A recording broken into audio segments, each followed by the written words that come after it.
Hello प्यारे बच्चों, कैसे हो सभी। स्वागत है आप सभी का आपके अपने channel we learn learning platform पर। जैसा कि हमने वर्णमाला की पहली क्लास को कर लिया है, अभी हमारी वर्णमाला की सेकंड क्लास होने वाली है। वर्णमाला के अंतर्गत हमने पहली क्लास में क्या पढ़ा उसका थोड़ा सा रिवीजन कर लेते हैं, क्योंकि किसी भी क्लास को करने से पहले हमें जो हमने प्रीवियस पढ़ा है उसका रिवीजन करना जरूरी होता है, ताकि हम एक क्लास को दूसरी क्लास से कनेक्ट कर पाएँ।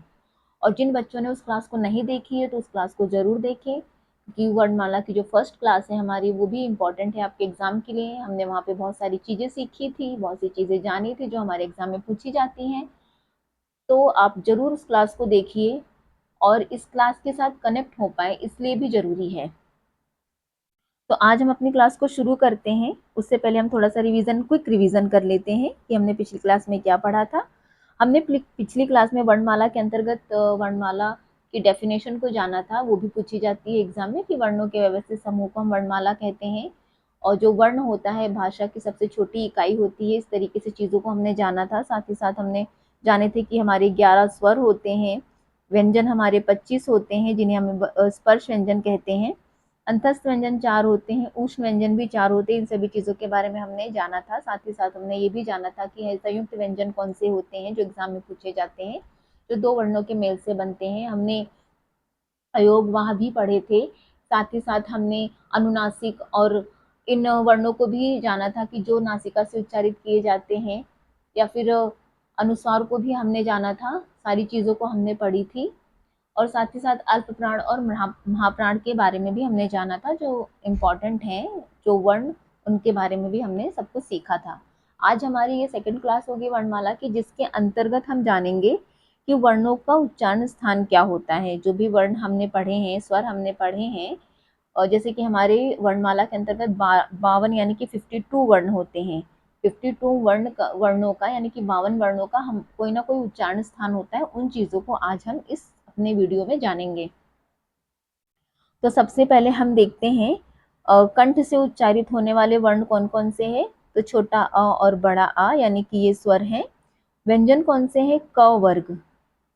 और उष्ण व्यंजन ह और अह, ये दो वर्ण इसके अंतर्गत आते हैं। देखिए, आपसे एग्जाम में किसी भी तरीके से क्वेश्चन पूछा जाए, मान लीजिए आपसे पूछ लिया जाए वे वर्ण बताइए या फिर वे व्यंजन बताइए जो कंठ के अंतर्गत आते हैं और उष्ण व्यंजन होते हैं, तो कौन से होते हैं? ह और अह। इस तरीके से आपको पता होना चाहिए। तालु से उच्चारित होने वाले वर्ण या फिर हम स्वरों की बात करें तो छोटा ई, बड़ी ई, च वर्ग, य अंतस्थ व्यंजन और श हमारा उष्ण व्यंजन इसके अंतर्गत आते हैं। मूर्धा की अगर हम बात करें, कि मूर्धन्य से जो स्वर उच्चारित होते हैं, ऋषि है, छोटा और बड़ा। व्यंजन हमारे ट वर्ग और अंतस्थ व्यंजन के अंतर्गत र और उष्ण व्यंजन के अंतर्गत श। उसी प्रकार दंत से उच्चारित होने वाले वर्ण र, यानी कि जब हम कोई वर्ण उच्चारित करते हैं यानी कि दंत से, तो जैसे र, तो ये क्या हो रहा है? ये हमारे दांतों से, दांतों को टच कर रहा है। साथ ही साथ त वर्ण, जितने भी त वर्ग के वर्ण हैं वो, और ल और स। क्वेश्चन पूछ लिया जाए उस वर्ण का नाम बताइए, यानी कि उस वर्ण को सिलेक्ट करिए जो अंतस्थ व्यंजन है, साथ ही साथ दंत से उच्चारित होता है, यानी कि ल। इस तरीके से आपको याद रखना है। स हमारा उष्ण व्यंजन है, साथ ही साथ ये दंत से उच्चारित होता है। ओष्ठ से उच्चारित होने वाले छोटा ऊ और बड़ा ऊ और प वर्ग, यानी कि प, फ, ब, भ और म। नासिका से उच्चारित होने वाले वर्ण कौन से हैं? अंग, अंग, इया, अड़, न और म। कंठ तालु यानी कंठ प्लस तालु, कंठ से भी और तालु से भी हमारी जीवा जो तालु को भी स्पर्श करती है, साथ ही साथ ध्वनि हमारे कंठ से आती है, वो ए और ए दो वर्ण है। कंठोस यानी कंठ और ओठ दोनों से उच्चारित होने वाले वर्ण ओ और औ, दो वर्ण हैं, आपको याद रखने हैं। दंतोष्ठ एक वर्ण है व। तो इस तरीके से आपको पता होना चाहिए कि कौन सा वर्ण हमारे मुख या फिर हमारी जीवा के द्वारा टच होता है, हमारे मुख में कहाँ से वो उच्चारित हो रहा है। तो इस चार्ट को आप देखकर याद कर सकते हैं, क्योंकि जरूरी है क्वेश्चंस यहीं से बनते हैं, बने मतलब पहले से बनते आ रहे हैं और आगे भी बनेंगे, क्योंकि ये वर्णमाला चैप्टर ऐसा है जो आपके किसी भी टीचिंग एग्जाम में हो या फिर जहाँ हिंदी पूछी जाती है, यहाँ से जरूर क्वेश्चंस आते आते ही हैं। तो चलिए आगे बढ़ते हैं। आगे बढ़ने से पहले मैं एक बार और बता दूं कि आपको इसको इजी है याद करना। कैसे याद कर सकते हैं? जैसे कि सबसे फर्स्ट नंबर पे क्या आता है? कंठ। आपको याद रखना है, सबसे फर्स्ट नंबर पे हमारा कंठ आता है, फिर हमारा तालु सेकंड नंबर पे, फिर मूर्धा, दंत, ओष्ठ, नासिका। इस तरीके से याद करते हैं, जैसे कि कंठ, तालु, मूर्धा, दंत, ओष्ठ। आप ये सीक्वेंस याद कर लीजिए, 1 2 3 4 5 6 तक आपको याद हो जाएंगी चीजें। कंठ, तालु, मूर्धा, दंत, ओष्ठ, नासिका। जैसे इसके अंतर्गत कंठ के अंतर्गत 2 स्वर आए, क वर्ग आया, साथ ही साथ 2 उष्ण व्यंजन है, ह और अह। इस तरीके से आप चीजों को याद कर सकते हैं। और दंतोष्ठ की अगर हम बात करें, ये कई बार पूछा जा चुका है एग्जाम में, तो आप इसे याद रखेंगे कि दंत और ओष्ठ यानी दांत और ओंठ से उच्चारित होने वाला एक ही वर्ण है, वो है व। आगे बढ़ेंगे। अभी जरा इस चार्ट में एक बार और हम रिवाइज कर ले। जैसे कि नासिका यानी नासिक से उच्चारित होने वाले वर्ण हमारे अंग, इया, अड़, न, म और अह। जो हमारे नासिका यानी कि जब हम इन ध्वनियों को उच्चारित करते हैं तो हमारे नाक पर अधिक जोर पड़ता है। दंत मूल यानी कि वत्सर, र और ल, ये 2 वर्ण हैं, आपको याद रखने हैं। दंत यानी कि दांतों से, त वर्ग और स भी इसके अंतर्गत आता है, याद रखना है आपको। दंत प्लस ओष्ठ एक ही वर्ण है, व। ओष्ठ यानी कि ओठों से उच्चारित होने वाले उ और बड़ा उ और प वर्ग। मूर्धा या फिर मूर्धन्य की हम बात करें, मूर्धा से उच्चारित होने वाले ऋषि, ट वर्ग और श। आप इस चार्ट को जरूर याद रखिए, याद कर लीजिए, अपने माइंड में बिठा लीजिए, कहीं बना लीजिए, कहीं लिख लीजिए। क्वेश्चंस यहीं से बनते हैं, यहीं से पूछे जाते हैं। तालु यानी कि तालव्य से उच्चारित होने वाले छोटी ई, बड़ी ई, च वर्ग और य और श। कंठ प्लस तालु, ए और ए, ये सारे वर्ण हैं जिनके अलग अलग उच्चारण स्थान है। आपको ये उच्चारण स्थान याद रखने हैं, रिवीजन करने हैं, पढ़ने हैं, कि जब हम किसी भी चैप्टर को पढ़ते हैं तो उसका रिवीजन बहुत ही जरूरी होता है, क्योंकि रिवीजन करने से ही चीज़ें हमारे माइंड में जो है बैठ जाती हैं, हमें याद होती हैं, और जब हम एग्जाम में पेपर सॉल्व करते हैं तो चीज़ें हमें डायरेक्टली याद आ जाती हैं। आगे बढ़ेंगे। अब हम देखेंगे उच्चारण स्थान यानी कि प्रत्यय के आधार पर स्वर के 3 प्रकार होते हैं। कौन कौन से होते हैं? अग्र स्वर, मध्य स्वर और पश्च स्वर। अब अग्र स्वर कौन कौन से होते हैं? जिनके उच्चारण में जीभ का अगला भाग, कौन सा भाग? अगला भाग सक्रिय होता है, वे अग्र स्वर कहलाते हैं। जैसे कि ई, ए। याद रखना है आपको, ये 4 हैं। एग्जाम में पूछ लिया जाए, संख्या ही पूछ ली जाए कि अग्र स्वर कितने होते हैं, तो 4 होते हैं। कौन कौन से होते हैं? छोटी ई, बड़ी ई, ए और ए। मध्य स्वर जिनके उच्चारण में जीभ का मध्य भाग सक्रिय होता है, छोटा अ, यानी कि जब हम अ स्वर का उच्चारण करते हैं तो हमारे मध्य भाग से ध्वनि आती है। पश्च स्वर कौन सा होता है? जिनके उच्चारण में जीभ का पिछला भाग सक्रिय होता है। कौन सा भाग? पिछला भाग सक्रिय होता है। ये हमारे 5 हैं। कौन कौन से हैं? बड़ा आ, छोटा ऊ, बड़ा ऊ, ओ और औ। उसी प्रकार हम देखेंगे जीवा की ऊंचाई के आधार पर विवृत स्वर यानी कि अ, बड़ा आ जिसे हम कहेंगे विवृत स्वर, याद रखना है आपको। यहीं से क्वेश्चन बनते हैं। विवृत स्वर कौन सा है? 4 स्वर या फिर व्यंजन उसी के अंदर मिक्स करके दे देगा, और आपको पहचान करने के लिए कहेगा, तो आपको पहचानना आना चाहिए कि बड़ा अ हमारा विवृत स्वर है। अर्ध विवृत स्वर ए और ओ, अर्ध संवृत स्वर ए और ओ। संवृत स्वर कौन से हैं? छोटी ई, बड़ी ई, छोटा ऊ और बड़ा ऊ, याद रखना है आपको। उसी प्रकार हम देखें, अभी हमने जैसे कि पीछे देखा भी, जीवा की उत्पत्ति के आधार पर हमने अग्र स्वर, मध्य स्वर, पश्च स्वर देखे।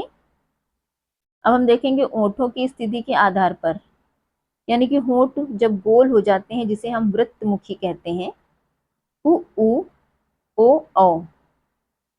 अब पूछ ले वृत्तमुखी। अब मान लीजिए 4 आपको चारों दे दे, और चारों में से 3 दे दे और 1 हटा दे, एक स्वर हटा दे, इसकी जगह पर आपको कोई भी दे दे, मान लीजिए ए दे दे, पूछे कि इसमें से बताइए कि कौन सा वृत्तमुखी स्वर नहीं है, तो आपको पहचान करनी आनी चाहिए, यानी कि आपको याद होने चाहिए कौन से स्वर कहाँ से उच्चारित हो रहे हैं, कौन से स्वर को हम क्या नाम देते हैं, यानी हिंदी वर्णमाला में क्या नाम दिया गया है। यानी कि अगर हम इसकी बात करें, इन स्वरों की बात करें तो इन्हें वृत्तमुखी स्वर कहा गया है। होठ गोल नहीं होते, अवृत्तमुखी, अ, आ, ई, ए। होठों के स्पर्श से, यानी कि व्यंजन कौन से हैं, प, फ, ब, भ, म। गोल होठ होते हैं, 4 हैं, उ, औ। वो होठ गोल नहीं होती, यानी कि अवृत्तमुखी, आ, ई, ए। होठों को स्पर्श से, यानी कि वो व्यंजन है प वर्ग, प, फ, ब, भ, म, यानी कि हमारे होठ आपस में स्पर्श हो रहे हैं इनके उच्चारण में। अब हम जानेंगे अघोष वर्ण किसे कहते हैं, अनवॉइस साउंड।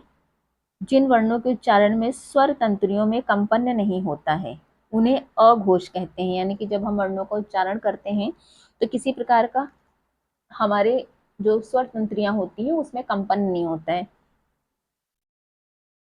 व्यंजन कौन से हैं, प्रत्येक वर्ग का पहला और दूसरा वर्ण, कौन सा, फर्स्ट एंड सेकंड, पहला और दूसरा प्रत्येक वर्ग का। अब जैसे कि क, ख, ग, घ और अंगे की हम बात करें तो इसमें जो पहला दूसरा वर्ण है क वर्ग का, पहला दूसरा क्या है, अघोष वर्ण है। तीसरा चौथा पांचवा क्या है, सघोष वर्ण है। इस तरीके से आप याद रखेंगे। च वर्ग में च, छ, ट वर्ग में ट, ठ, त वर्ग में त, थ, प वर्ग में प और फ। साथ ही साथ हमारे जो उष्ण व्यंजन है, 3 उष्ण व्यंजन है, श, स और स। इस तरीके से आपको याद रखना है कि अघोष वर्ण कौन कौन से होते हैं, प्रत्येक वर्ग का पहला और दूसरा प्लस उष्ण व्यंजन श, स और स। उसी प्रकार कुल संख्या कितनी हो गई, 13, जिनको आपने अभी ऊपर देखा। आगे बढ़ेंगे। अब यहाँ पर देखेंगे घोष या फिर सघोष वर्ण, यानी कि वॉइस साउंड कौन से होते हैं, जिन वर्णों के उच्चारण में स्वर तंत्रियों में कंपन होता है उन्हें घोष या फिर सघोष, यानी कि सघोष कंपन के साथ वर्ण कहते हैं। सभी स्वर इसके अंतर्गत आते हैं। हमारे स्वर कितने होते हैं, 11, तो सभी स्वर हमारे सघोष वर्ण होते हैं। ठीक है, आपको याद रखना है। और प्रत्येक व्यंजन, जो व्यंजन होते हैं उसका प्रत्येक वर्ग का तीसरा, चौथा और पांचवा, यानी कि 3, 4 और 5 जो वर्ण है, बाद के तीसरा चौथा और पांचवा, वो हमारे सघोष होते हैं। यानी कि क वर्ग का ग, घ, अंग, च वर्ग का ज, झ, इया, ट वर्ग का ड, ढ, अड़, त वर्ग का द, ध, न, प वर्ग का ब, भ और म। साथ ही साथ इसके अंतर्गत क्या आते हैं, अंतस्थ व्यंजन आते हैं, यानी चारों अंतस्थ व्यंजन भी हमारे क्या होते हैं, सघोष वर्ण। ठीक, सघोष वर्ण कौन कौन से, य, र, ल, व, ये हमारे क्या है, सघोष। इनको जब हम बोलते हैं तो हमारी जो स्वर तंत्रियों में कंपन होता है। य, आप हाथ रख कर देखिए अपने स्वर तंत्रियों में और इन वर्णों का उच्चारण करिए, आपको फील होगा, य, र, ल, व। और साथ ही साथ एक उष्ण व्यंजन भी आता है, ह भी क्या है, सघोष, यानी कि इसमें कंपन होता है जब इस वर्ण का हम उच्चारण करते हैं। संक्षेप में हम कैसे याद कर सकते हैं, अघोष 1+2, स और स, घोष 3, 4, 5, सभी स्वर प्लस य, र, ल, व और ह। इस तरीके से आप याद कर सकते हैं। आगे देखेंगे। अभी जैसे कि हमने पिछली क्लास में अल्प प्राण और महाप्राण को पढ़ लिया था, हमने जाना था अल्प प्राण क्या होते हैं, महाप्राण क्या होते हैं, और हमने इसकी ट्रिक भी जानी थी कि जो अल्प प्राण होते हैं 1, 2 और ये, यानी कि 1, 3 और ये 5, 135 हमने वर्णों में देखा था। और हमारे महाप्राण 2 और 3 के अंतर्गत आते हैं, 4 के अंतर्गत आते हैं, यानी कि 24।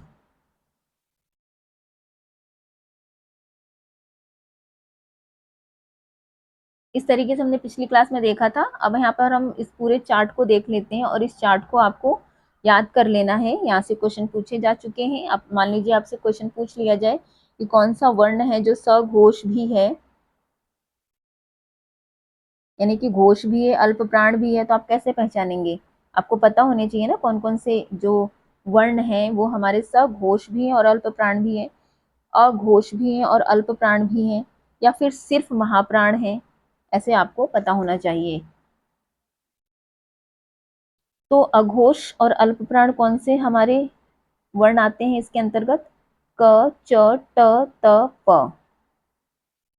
महाप्राण के अंतर्गत ख, छ, ठ, थ और फ।